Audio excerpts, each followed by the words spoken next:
Hello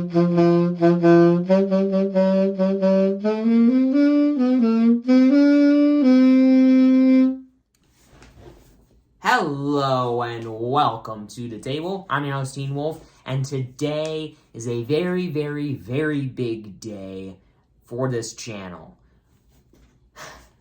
If you haven't seen a lot of the hints scattered throughout other videos, or the short that I've uploaded somewhat recently saying that there's a new game coming to table games, well, you're about to be informed.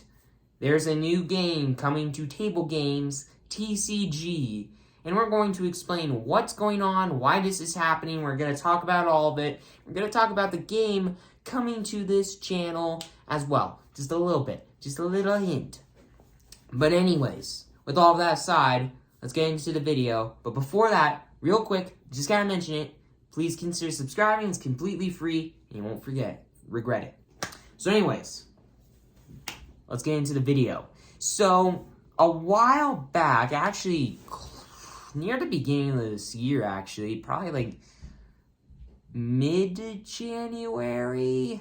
Yeah, around mid-January, my dad and I were looking, and we saw a somewhat new trading card game. And it's a somewhat new trading card game. It's around 3 years old, and it's becoming really, really popular. And, well, we weren't around for the early days of Magic, but we wish we were. And with this game looks like it's going to become really popular. So, we want to get right in on the ground floor, and we played the game a little bit to see how we liked it and see if we wanted to do it on the channel, on Table Games TCG. And let's just say we had a lot of fun. And you can expect to see quite a few videos for this new game very, very soon, including a how-to-play video.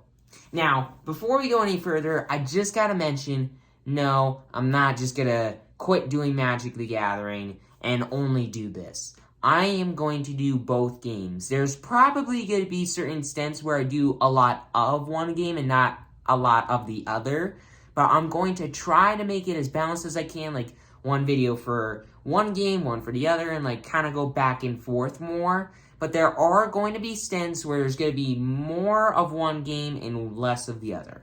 But no, I am not quitting Magic the Gathering. I still love that game. I love it to the ends of earth, but I also love this game too. And I wanted to see if you watching this would also like it, and I think you're going to. Now, before we reveal what this game is, before I reveal what this game is coming to Table Games TCG, just gotta mention a few things.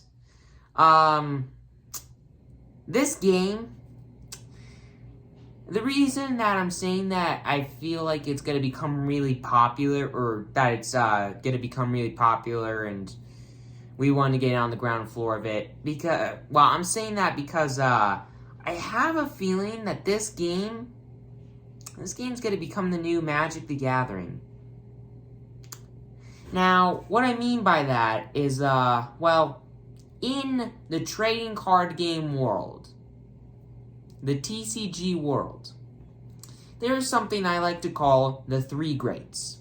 The three most popular trading card games in the world. Most well-known, most played, most everything. And those three games, I mean, we do one of them on the channel, it's Magic the Gathering. Another one, probably in second place right now, is as far as like most popular TCGs go, because Magic's in a bit of a rough place right now, is Yu-Gi-Oh!, which I don't know too much about, but I know that's a really popular game. And then, of course, y'all know what the most popular trading card game in the world is. Like, every single kid in the world knows what this stinking game is. It's Pokemon! Gotta catch 'em all! It's so... Yeah, I'm sorry if I put that jingle in your head from just, like, you wanted to get that horror out of your head for, like, I don't want to go down the rabbit hole of why I dislike Pokemon, and I don't think any of you who dislike Pokemon want to go down that rabbit hole either. So let's just not. But so, the reason I'm bringing up the three greats is because Magic's one of them. And right now, it's going through some rough times. Now, don't get me wrong. It's gonna get better. It is going to get better. But, Magic the Gathering, every year, is gaining a lot of players, but it's also losing a lot of players. And I feel like eventually, some games are just going to become more popular than it. It's not going to make them better games than Magic, but I feel like they're going to be more popular than Magic. And I feel that the new game that I'm doing on this channel is going to do that one of these days. Maybe even in the near future, depending on what happens. Because right now, as of recording this video, it is going insane. The prices for boxes are going up a lot. And it's crazy. It's really crazy what's going on in this game right now. But anyways, I feel like this is currently the fourth most popular, best game, trading card game anyways, in the world. And I feel like it will soon become the third. It will become one of the greats and take away Magic's place as one of the greats. Now, I've given you a brief introduction. I don't want to make it any longer than that. So, what's this game? Well, it is none other than, you may have guessed it already, Flesh and Blood. Now, don't automatically be swayed by the name. Don't think, oh, this is going to be some kind of gory horror game. I mean, in ways, it can be a little bit gory. And I mean, every single thing in the world has horror themes to a point. I mean, we're humans. We like horror. It's just in our nature. I mean, not all of us. Personally, I'm not a big horror fan. But to a certain point, I mean, like, some of the, like, Scream or just those horror movies, those kind of horror movies, yeah. But, like, horror-like themes, yeah. But anyways, Flesh and Blood isn't, like, this gory, horror-themed game. The reason it's got that name is because it's meant to be played in flesh and blood, in person, with other people. No digital. Automatically, I'm thinking, okay, that's a bonus that this game has over Magic to me. Because I feel one of the reasons that Magic is going this way, like down the toilet, it's because of Magic Arena. I'm not saying Magic Arena is making the game less popular. If anything, it's making it more popular. But it's making the game less good because it's getting rid of a lot. Because you can play Magic Arena for completely free and make this crazy, insane collection over the course of a couple years. And you won't have to spend any money. So people are just doing that, and then they just never buy paper. And then Magic, Wizards of the Coast, doesn't make any money. And therefore, Magic keeps going this way instead of this way. But this game isn't doing that, so it automatically has an advantage over Magic. And this game, it's a way more combat-centered game. I'm going to bring up that point again a lot in the how to play this game video that I'm going to do for Flesh and Blood. Hopefully going to come out here in the very near future. But it's very combat-centered. And you got your hero, which is basically the thing that represents your life total. It says how many cards you have in your hand. And it also has some kind of static effect. Like, if you do this, then you get this. Whenever this happens, this happens. Like, it gives you some kind of bonus when you fill some kind of goal. When you do some kind of goal. So, heroes, and you got equipment to, like, make you stronger or help you over the course of the game. You got weapons to deal damage over time if you don't have, like, other cards to deal damage to your opponent. And then it's just all combat centered. Like, you defend this, the opponent strikes you with this, you defend that, The opponent plays some kind of attack reaction to make it stronger. The opponent plays a defense reaction to block more of the damage coming at them. It's just all combat-centered. And not all of it, but just about all of it's combat-centered.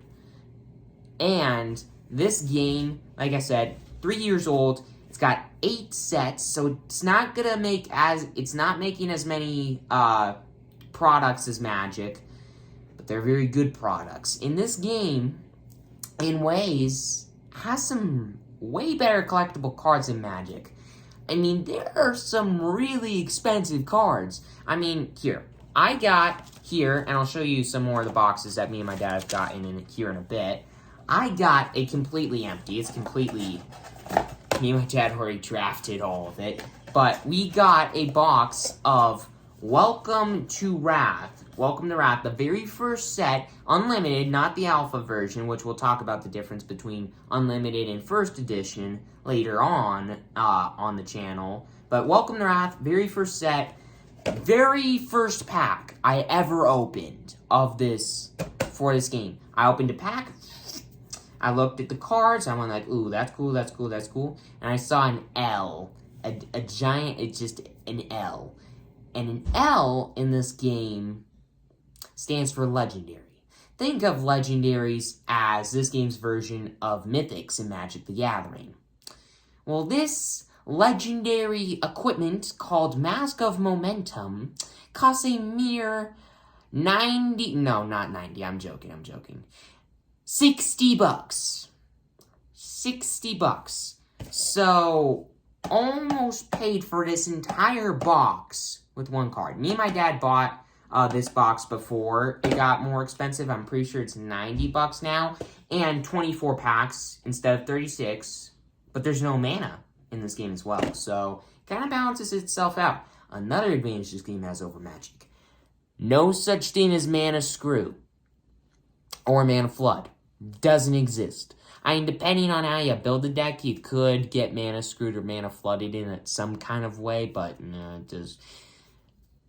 it doesn't really exist. But 24 packs in here, and me and my dad bought it for about 80 bucks. So one card instantly almost paid for the whole box. Now, legendaries are very rare. They're way rarer than mythics in Magic, which is surprising.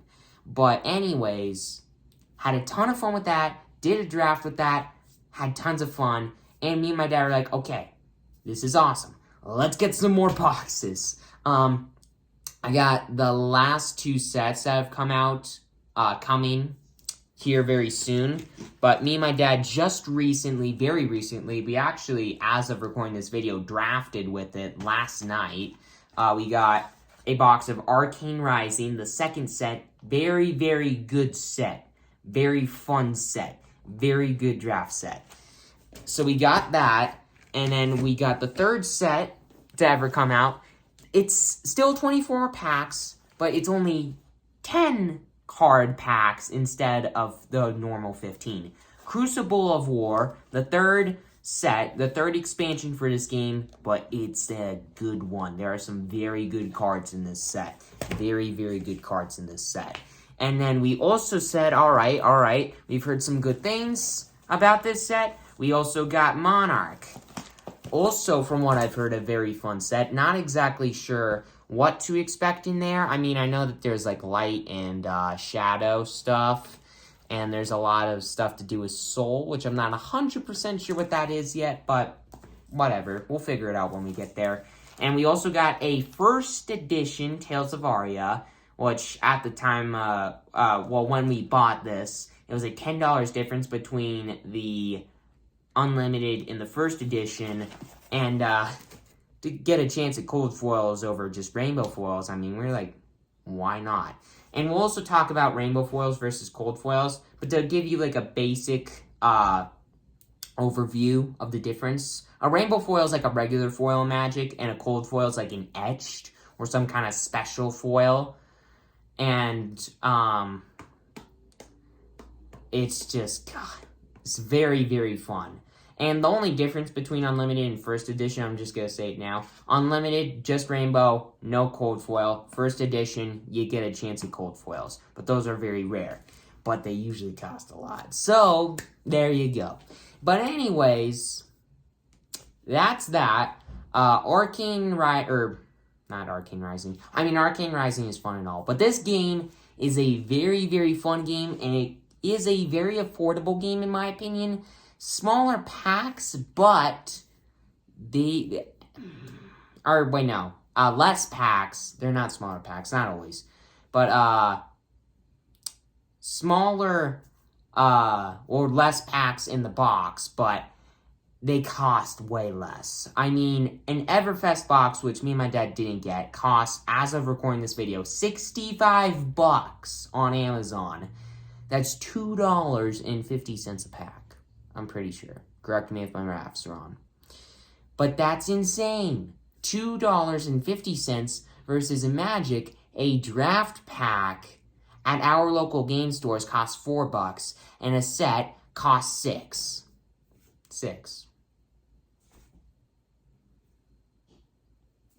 Yeah, this game's more affordable, and to a point, there's way more value, especially in some of the later sets, like Uprising and Dynasty, which me and my dad have on the way, and let's just say there's some very good cards in those sets. So anyways, with all of that aside, that's Flesh and Blood coming to table games. Expect a how-to-play video coming out in the future, and just probably going to show you some of my more expensive cards that we've gotten already, like Mask of Momentum, which I've already shown you, and Tiger Blade Shuko, which is a very, very good card. I'm pretty sure we got that. We've bought a couple single packs of Uprising. I'm pretty sure that's a card from Uprising, but I can't remember for sure.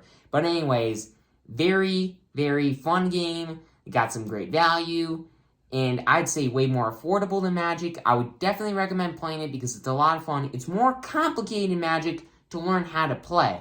It definitely is. But once you learn how to play, it becomes very easy to play, and the gameplay is way more fun, in my opinion, than Magic. But I still love Magic a lot. Not just this game. But anyways, with all that aside, I hope you enjoyed this video. Expect a how to play Flesh and Blood video coming out here soon. Probably going to be doing some, basic decks. Not these crazy, couple $100 decks or whatever. I mean, there aren't really that many in this game right now. But anyways, just expect some videos, some sweep polls, crack-a-packs, how to play Flesh and Blood, and just some gameplay. And maybe a deck tech here or two. But anyways, with all that aside, hope you enjoyed that. Hope you enjoyed Flesh and Blood coming to the channel. Hope you enjoyed the videos for Flesh and Blood coming out here soon. And with all of that aside, thank you for watching. I'm your host, Teen Wolf. Please consider subscribing if you haven't already. And I will see you next time.